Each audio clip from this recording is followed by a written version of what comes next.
appreciate the opportunity. Thought that was mine for a minute. Sorry, it's back there on the table. We appreciate the opportunity to be here, and flexibility. This wasn't my original opening, but it's going to be for today. Is you got to use the microphone. I gotta use both. Yeah. I'll use both. Hold it close. I will. Is that good? Yeah. That better? We'll switch hands here. So flexibility is what is a day in the life of economic development. And so I got a couple slides I've never used before, the thought process, so think about that. But it's like today, we get here, 2 jump drives don't work. I always have spares, so I bring 2. I have 2 clickers at every speech, and I didn't bring my laptop, and the laptop here wouldn't work today. So you got to be flexible, and we greatly value your time, and thank you for being part of Kingsport and having me today. So he said what I did in my professional life, but my kids, I got one that just graduated college, I got 2 in college, and they started making fun of me the other day. They said, "Dad, it's official, you're old. You're taking selfies of your garden and the vegetables in it." So, but I'm proud of my 7-foot-tall tomatoes. And so in my free time, I have cows, ducks, goats in my garden, the kids in college. I serve on my church board and building committee. But I'm always learning too. I turned 52 yesterday.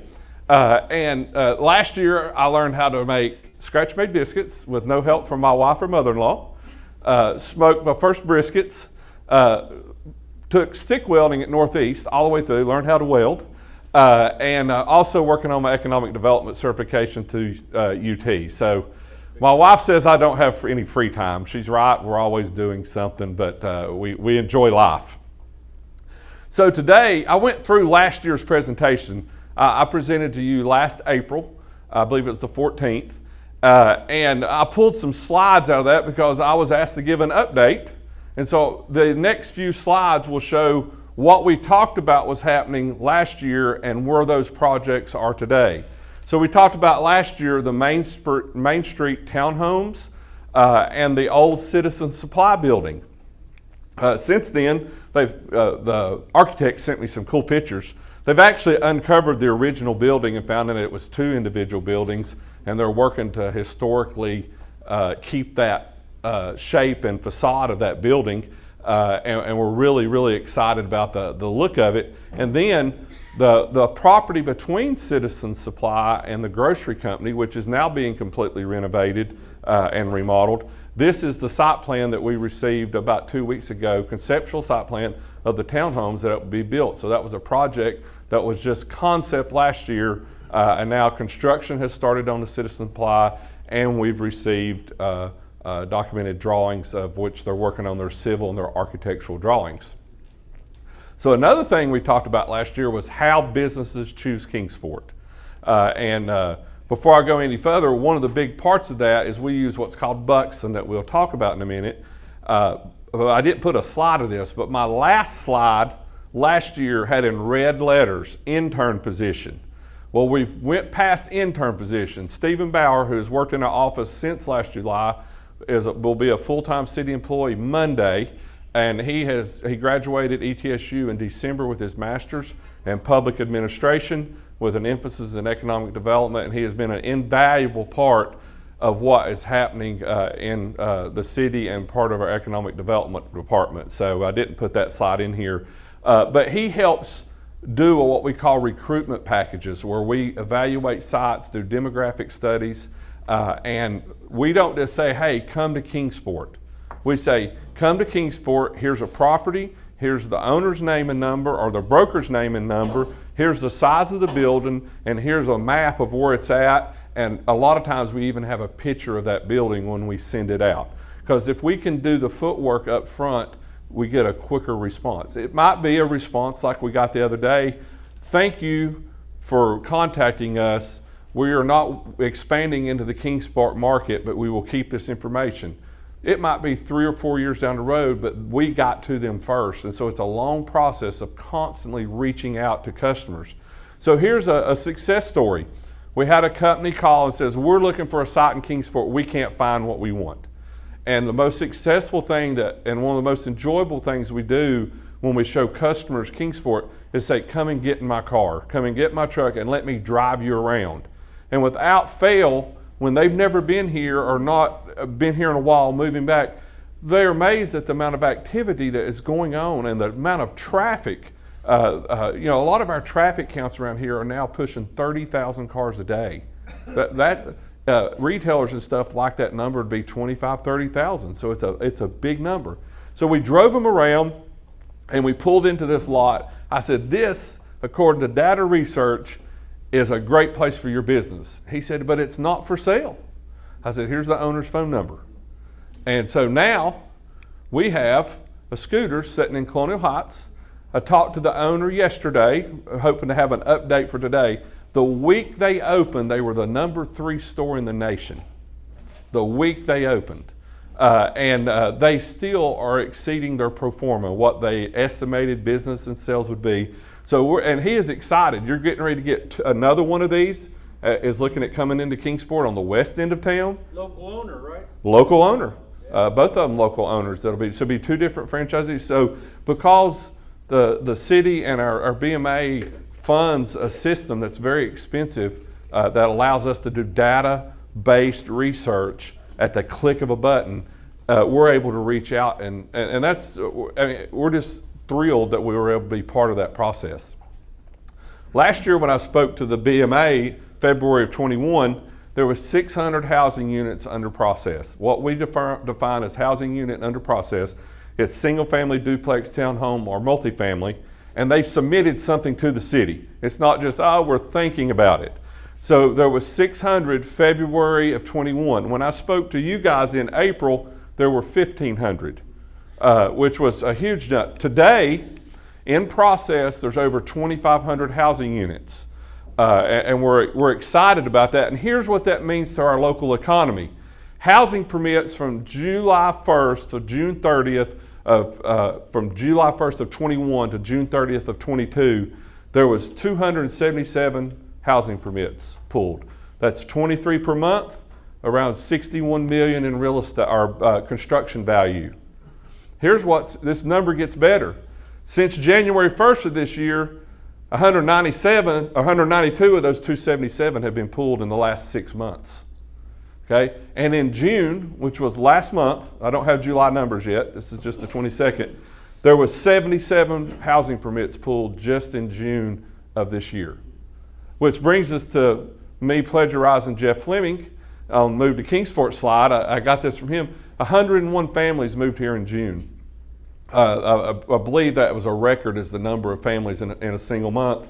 And then we can see where all these people are coming from. A third are from the local region and Johnson City, a little over half between Kingsport, Bristol, and Johnson City. And then the rest of these, more than a third are from completely outside of our area. And this is based on research from Move to Kingsport. I've shared this with a lot of people. This was a slide I used last year, but there's more information on it. What this slide will do is it'll show you where every current active housing development is that is coming through the city of Kingsport, and only the city of Kingsport at this point. I need to add one, but I didn't have time yesterday. There's a new apartment complex coming on West Stone Drive that's been submitted, about 133 units. That is not part of that 2,500 number. So already that number is a little higher. So I will try to tell you who the developer is and the location and number of units. There will be a test after this for y'all, okay? So Westgate, that's where the old Walmart was. Danny Carson and his partners developed that. Right at 100 units between single family and townhomes. Right now, phase 2 is completely sold out. And phase 3 is closed. They're getting ready to start on that, and then the townhomes will start next. Then you got Everett's Valley. You'll find that in multiple subdivisions we talk about today that the developer has changed the name, and that is because if they did that, it's typically D.R. Horton wants to run their own HOA. It's easier to do that rather than bringing in a different developer and builder into the development. So Everett's Valley is about a 52-unit extension of Edinburgh. It originally would have been called Edinburgh Phase 6. Hunt's Crossing is out on Moreland Drive. That is a property that Terry Orth Jordan Price and his partners that are out of Johnson City and the Jonesboro area are building. And there's plans right now around 50 units, but that could go higher. Cox Valley is over on Cox Hollow Road. If you know where FedEx is out on the interstate, it's on the road behind them. So you can't get there from here. You got to go through 2 or 3 three-way stops to get there. But around 54 housing units, and that's a D.R. Horton development also.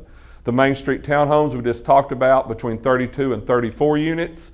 North Park is the townhome development you see across from the Mad Greek on West Stone Drive. Those originally were going to be for sale. During the submittal process and construction process, those have all now been sold and converted to rental-only units. So as them open, those 83 or 85 townhomes will be all for rent. The Brickyard, I'll have you a drawing of it. We received some of their applications today. You'll be seeing more about that in the news as we move forward. We're excited about that. The goal is to break ground late September, early October. They are working on construction drawings. Local designer is doing which is Barge Designs, is their professional service provider as far as survey and engineering. So we're excited, and we'll have a full drawing here for you in just a second. Gibson Springs is an extension of Edinburgh South. I have a slide a little later to talk in more detail on Gibson Springs. Miller Park is, if you know where Miller Perry is, it's just down the hill from it, 130 unit. That is Darren Karst doing that one, and it is all D.R. Horton homes. St. Andrews Garth is a small development lodged between Edinburgh South and Edinburgh. It's owned by Todd Stevens, and they're developing 24 to 26 single-family units. Magnolia Ridge is developed by the same developer that did, it just left me. Thank you, Stephen. There we go. See, I told you he's a great guy. Chase Meadows, Ken Bates is doing Magnolia Ridge, which is, if you're familiar with what's called the Shekinah area out near the interstate, around, I think 96 homes is planned for out there. Friley Court, I love telling this story because it describes COVID. Any of you drive up and down John B. Dennis in the last 18 minutes and see that big pile of rock over there between Stone Drive and Memorial? Well, that was the rock excavated from the site, and they had a brand new crusher setting up there, and the conveyor belts were on a container ship for 8 months before they got offloaded and got here to crush that rock. And all the lots are sold. The lots have been sold, and so it's not a D.R. Horton subdivision, it's local developers and builders that are doing it. But that's how the pipeline, the flow of goods, supply chain, thank you, Mayor, that's how it's affecting our developers. I mean, so whether you can afford it or not doesn't matter. That costs the developer a year's interest with anything. So it's very tough on our developers, and we appreciate how they're committed to building in Kingsport. Ship Springs has been submitted. That is a 500, and I got a slide on it a little later since it's a new one, around 586 housing units, single family to multifamily. Camus Yard is the Joe Begley development. I'm sorry, Ship Springs is a developer out of Atlanta that's doing it. It's not a local developer. I missed that. And Camus is Joe Begley's that is going very beautiful development, infill development in Highland. Carolina Pottery has been bought by a group out of Florida. Their intent, what they have submitted, is they would tear down the western half of the Carolina Pottery, in other words, everything but the original Carolina Pottery building. And they would, the plan that was submitted to us was 154 apartment units, and then the Carolina Pottery would become either another retail store or indoor climate controlled storage. And so that was the plan that was submitted to the city. Cherokee Bend is almost full. I like mentioning it because these infill developments are so important to city and its citizens because the infrastructure is already there. There's no risk on the municipality. There's no risk for the citizens. It's there and ready to go. Utilities road is there, and it makes the property more valuable to the surrounding property owners, also benefit. Fieldcrest is the new development that you saw went through annexation with the city. I believe the BMA passed it on first reading Tuesday. Second reading, thank you. I have a map of it here in just a second also. So the big developments that are new, I have a map to show you. So I'd go back to Gibson Springs. I love telling this story. I I worked on 2 of these projects I mentioned to you before I worked for the city. When I was hired as a consultant to help with the design and budget of some of these subdivisions. One of them was Miller Park, the other one was Gibson Springs. And so Gibson Springs is filled up. Gibson Springs is an extension of Edinburgh South. There's 64 housing units in here. I stole this from Jeff Fleming too, because he did a great job. 64 houses represent 17 different states. 17 different states in 64. But many people ask this question. Stephen's heard this. He could give this presentation. Does any of you know how streets get named? Well, when the developer doesn't call you on Friday evening and the planning department says, I have to have a street name by 4 p.m., you put your kids' names on it. And so Joshua is my oldest son's middle name. Kaylee is my daughter's, and there's another one in another subdivision named Monroe, because my son was the first great-grandchild born after my grandfather of 100 years old passed away. So my wife is upset at me because she don't have a street named after her. So I love telling that story because it's the truth. That's how those streets got their name. And so this is Fieldcrest, 1,000 housing units. That's from single family to multifamily. This is out near the new Westridge School, Indian Springs area. Westridge would be down in this area. And so that's where that's at. This is the Ship Springs. You can see the breakdown. I hope I got it big enough for you to see it. Townhomes, apartment, and single family, 582 units. Brickyard, we're excited about that. A committee has been formed to work on the event space and parking area in this area. And they also will work on the Cement Hill Future Park. It'll be one committee that'll make a recommendation and marry all this public space together. What we're really proud about is, Chris isn't here, so I'm gonna tell the story this way, is we talked to, me and Jessica Harmon, Assistant City Manager, says, hey, this might be an award we could get. And Chris says, I'll just wait till next year. Project will be further along. Well, we ignored Chris, and Stephen did all the paperwork on it. And we won they typoed their own award. It's really a Donald E. Hunter, but it's by the American Planning Association. It's the National Planning Association for every planner in America, and the Brickyard Cement Hill won the Economic Excellence Award for the plan and the proposed benefit to its citizens and its downtown. And Stephen did all the work on that. I got to fly to San Diego and get the award. But I was in San Diego for like 42 hours. We landed on Friday night. We flew out Sunday morning, 9 a.m. their time. But we're excited that Kingsport was able to get this award. Cement Hill, thank you. Does anybody know the number one question I get asked about Cement Hill? Are the goats back? The goats are back, Mayor. It has been such a success, and I'm not doing an advertisement. Envirogo LLC did a wonderful job. And we never released this in the public. There was not 54 goats up there. There was 103, up to 130 at times. Okay, and only 8 of them got out once. Okay, and so they have had such a response. They came to the city, and the BMA passed this Tuesday night. They're going to donate services to continue clearing Cement Hill because it's been so popular in the local area. So if you know somebody that, I can't recommend Envirogo, but you can. So, as citizens, they've provided a great service and are going to continue to do so, and we're appreciative of that partnership. And Whose idea was that for the goats? I'll have to take credit for that one. Damn smart man. Well, let me record that and give that to my wife, okay? We're going to talk about her in a minute, too. I'll be quick. So if I talk long enough, there won't be no time for y'all to ask questions. So retail, I get asked a lot about. Eaststone Commons has 2 empty spaces. And we have a great relationship with their broker. And they keep us informed of anybody that's coming or going before it happens. Pavilion. I got an email as I was sitting right here. I shared it with the mayor. They will be. They have an LOI in place. What an LOI is, a letter of intent that does not mean a contract. But they let us know the second an LOI is in place. They can't tell us the name. They can't tell us the figure. They can't tell us which spot. But when these business owners and developers are letting us know before it's public, it allows us to reach out to other people and I have a slide that'll show you that just a little later on.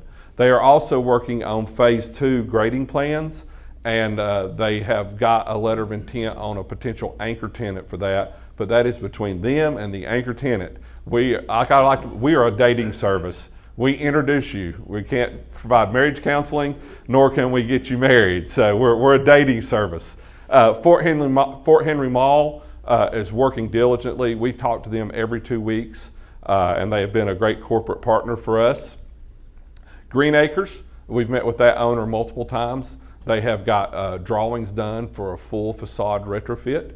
They're working on budgets on that right now, but they do have the plans. We've been shown the 3D drawings, and we hope that they'll be able to do that project at some point in the near future. Future LOIs I already talked about. There's at one point when I did a calculation between all of our retail centers, there's around 100,000 square foot of empty retail space that had an LOI on it. That doesn't mean they're going to occupy. That means they've agreed to basic terms, and now they got to get down to the nitty gritty and decide who's going to pay for mowing the grass and cleaning the parking lot is where it gets to at that point. A lot of you saw the Lynn Garden Redevelopment District. There's a bunch of them in town, but I want to specifically bring this up because I always get questions about West Side End area. From the day that redevelopment district was instituted, we have had multiple developers and brokers within 3 weeks, and even as much as a week and a half ago, that are there because the city shows the interest and effort to help redevelop that area. And that's what our redevelopment districts are for. You look at what the redevelopment district did at the Kingsport Mall. It's now the East Stone Commons. You see what it did up here. Stonegate was in a redevelopment district, which allowed a developer to take a risk in a questionable location because of how close it was to the interstate and Stone Drive, right there in between. These are tools that allow us and help make developers comfortable with making financial investments in the city. We're working on a project which we're very proud of to be able to work in conjunction with Hawkins County. Hawkins County and Kingsport are working. It's not been voted on yet, but the offers on the table, we go together to provide some engineering services. And if we do that, the budget will be presented to BAE, and we are working with BAE. Let's read that real quick because that's Eastman, I'm sure. There's no threat outside or inside, on-site or outside the plant. Okay. Good. Where was I at? Brett was Chris. Yeah. So we're working with them on that. We're excited. We already have budgets from a design company, and this will be facilitated through the organization that Liz works for, which is Wholesome Business Development, and John Campbell works with through Excel Now. John, make clear that's Holston Army. Holston Army Ammunition Plant. It's not a done deal, but it's looking good. Yeah, it would be in this area along Stone Drive, but it's an opportunity, if it works out, that we would have a 160-acre industrial park within 3 miles of the interstate. That is a valuable tool for the city of Kingsport and for the citizens of Hawkins County and Sullivan County. So it's a great regional, I was fortunate enough to be able to speak with the Hawkins County Commission Monday night, and so we're looking forward to see how that project progresses. This is just a blow up so you can get to know where it's at. The main gate's here, National Guard Armory is down here to give you an idea of location. So project updates. These are projects that we mentioned some of them we mentioned last year. KDB has multiple projects out for RFP. They are due in 3 hours and 10 minutes on 5 of the projects. And so we're excited to see them. They're on Airport Parkway in the Midland building. We also have an RFP out for the old improvement building that used to house city offices. And that RFP is due August 26th. So this is the area that are for sale along Airport Parkway. Between the 6 properties I mentioned, the 4 on Airport Parkway, Midland Center and Improvement Center, we have had more than 60 requests for the RFP documents.